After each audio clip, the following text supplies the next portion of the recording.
Welcome back. You're watching KTN Prime. Thank you for staying with us. It's now time to have that conversation centered on ending the malaria scourge in the country. Now, get this. Kenya is making significant strides towards the elimination of malaria with the implementation of several interventions targeted at various areas of the country. Now, joining me in studio to shed more light on the National Malaria Campaign is Liz Ntonjira. She is the Zero Malaria Campaign Coalition co-chair. Liz, it's great to have you with us. Karibu sana to our studios. Thank you. Thank you so much for having me, Jesse. Is this a throwback? Yeah, it is throwback.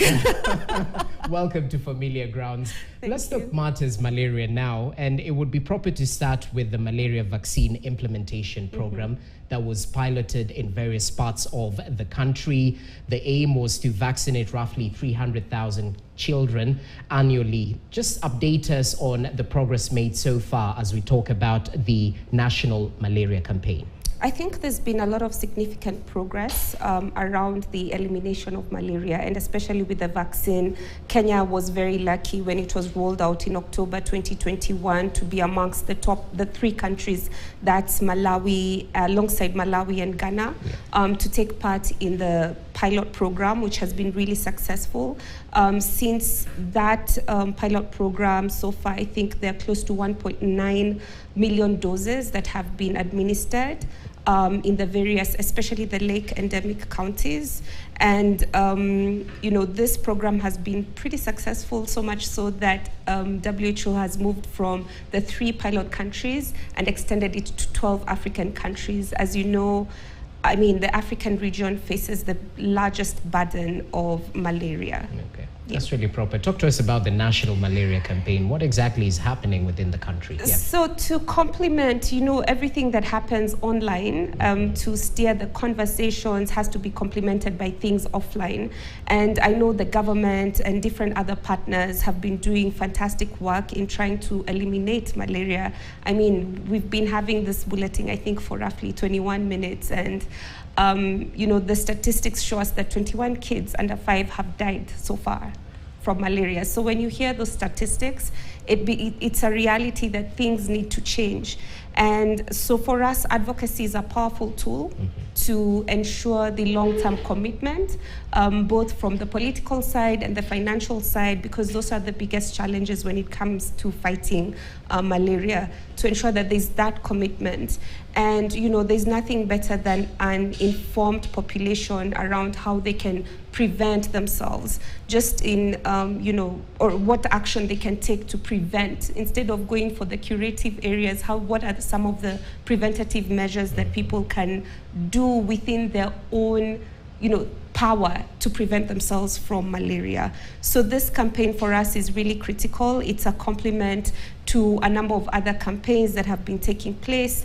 The Zero Malaria Campaign Coalition, for maybe viewers who do not know, is a coalition of different partners that have come together, including government, the development sector, multilateral organizations, philanthropy, just to see how best can we fight this monster, malaria. It's a really tiny, insect, but makes a lot of impact globally, especially when it comes to affecting and impacting pregnant women and children under 5. Okay, and the statistics speak for themselves, because in Kenya, the latest show that malaria is the leading cause of death of children between the ages of 5 to 9. So it's definitely a cause of concern. That concerted effort approach is needed as well. Talk to us about the strategic intervention so far implemented to ensure the progress to near elimination. In short, what's Kenya's current commitment in the fight to end malaria?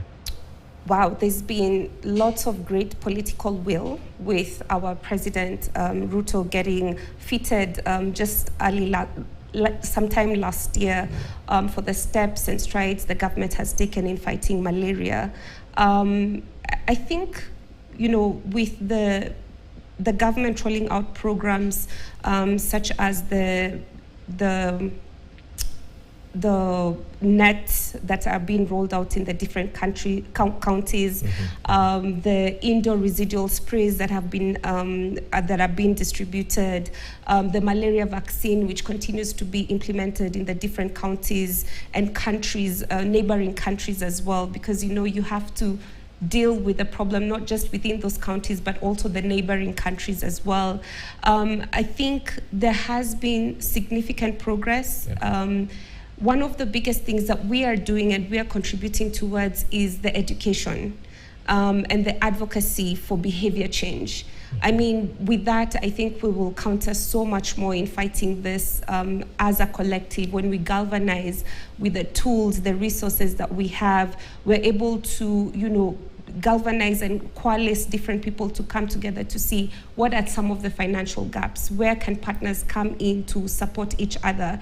I think one of the biggest challenges has been, this fight has been very uncoordinated, so different arms doing different things, so there's often overlap, people doing the same thing. But I think just having this one umbrella, this campaign that is being meted in two tranches. One is the national campaign where we're creating this awareness, and two is we're having county-specific campaigns where we're rolling out information, communication, and education materials to fight malaria in the different languages in those counties. And we're starting with 3 key counties in Kenya, Kakamega, Kilifi, and Kisumu. So there's been a lot of workshops, a lot of trainings, bringing together whether it's community health promoters, community members, through the barazas, bringing the youth. Just so you know, there is also a malaria youth army. There is the president's task force across the African countries that's fighting this. So I feel like all these different facets will help us fight malaria. Well, that concerted approach, as we mentioned. And I know earlier on you mentioned about the challenges, be it political and equally in terms of civic education, but kindly clarify in terms of the challenges that we are facing in terms of fighting malaria in the country, because there are significant threats to malaria control and prevention that risks slowing down the progress that has been made so far. Yeah, I mean, just people understanding just because they're not in the endemic counties, it will affect them in one way or the other. Okay. And this, for countries like ours that have fragile health systems, it puts a further strain into our health systems countering this. Malaria is one of the biggest causes of work absenteeism. Malaria is also the biggest cause of, you know, children missing school. So this, when you put all these things together, they have a huge economic impact. I think one of the things that the pandemic showed us is health is wealth, like quite literally. And we need to bring these conversations around health and well-being to the forefront. I wish health actually made the top news, the top 3-4 news instead of politics. Because we just realized without health, the whole country, the whole economies can be brought down to their knees. So that's one of the biggest challenges. People figuring out and understanding everybody has a power, and that's why our campaign is called The Power of Everyone, what everyone can do to contribute to this fight. Number 2, climate change. The climate crisis has been really impacting health in more ways than one. I think for the very first time in all the climate conversations, last year in COP29, we had a day dedicated for purely health. And one of the things that the WHO Director General even said was the face of the climate crisis is health. The impacts, the disparities that are there is, you know, health is really the face of the climate crisis, because we're seeing impact, the significant impacts it has. The other challenge has been the financing gaps. And, you know, sometimes I know our governments and different development partners face challenges in trying to determine just exactly the same challenges that households face, trying to prioritize. There are all these disease burdens. Which one do we prioritize? Which ones don't we prioritize? Everything is important, but then there are urgent things. When COVID came up, COVID became top priority. Everything else was below that. So those are some of the significant challenges, and just even education, people understanding that I have the power to help myself and help my community to fight this malaria. Like, if people just understand and educate themselves, and how we can use these online campaigns to support offline activities and initiatives will really go a long way. But those are some of the significant challenges that we are facing: climate, financing gaps, political will in some areas, the priorities, how are we able to prioritize the urgent, important, etc. And there are solutions on the table. There are solutions. One of them is this campaign that we are trying to, ensure that it permeates it transcends not just within Kenya, but with our neighboring countries as well, because we can't tackle malaria here and forget about Uganda, for instance. It has to be multiple pronged approaches to be able to complement each other in this fight. We're trying to appeal, when we tell people what they need to be talking about and the impact that this has even on economies, I think it will make a better case for also just meeting that financial gap, having more investments, having more partners come together and seeing how they can address this issue.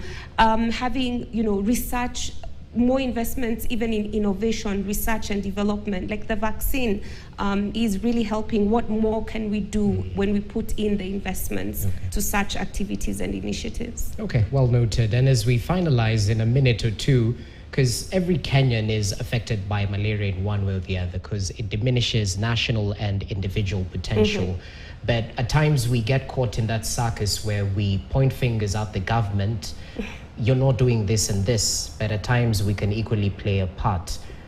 Ask not what you can do, what your country can do for you, but what you can do for your country. So in this case, how can Kenyans play a part in ensuring the End Malaria campaign is a success? Briefly. By checking out the campaign, seeing what it's all about, spreading the awareness and the message around malaria and what preventative measures people can take to protect themselves and, more importantly, protect their communities.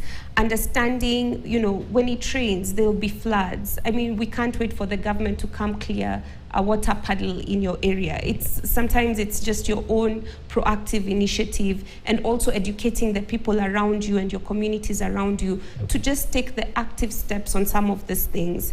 And we're able to do this together. So it is the power of everyone coming together, communities coming together. One of the things that we really want to do is also take this campaign to schools. Children it's just about passing the information, like the snowball effect when it continues to create a huge impact. So that's what we really want to do, because the information is power. And once people know that there are ways they can, before they get to the curative stage, the preventative stage, all this can be really prevented. Well, they say the chain is only as strong as its weakest link. So we definitely need to focus on the weak links in the fight against malaria and strengthen our approach in order to make this dream a success in terms of zero malaria in the country. WHO to declare Kenya malaria-free, just as it happened in Cape Verde. So that would be really amazing. Definitely. Liz Ntonjira, thank you so much for your time. A quick chit-chat on the progress that's been made within the government or within the country, bringing on board government, development partners in the fight against malaria. She is the Zero Malaria Campaign Coalition co-chair. Thanks for your time. Thank you so much. Okay, we take a short... Just ahead in business, many countries in Africa investing barely 1/5 of required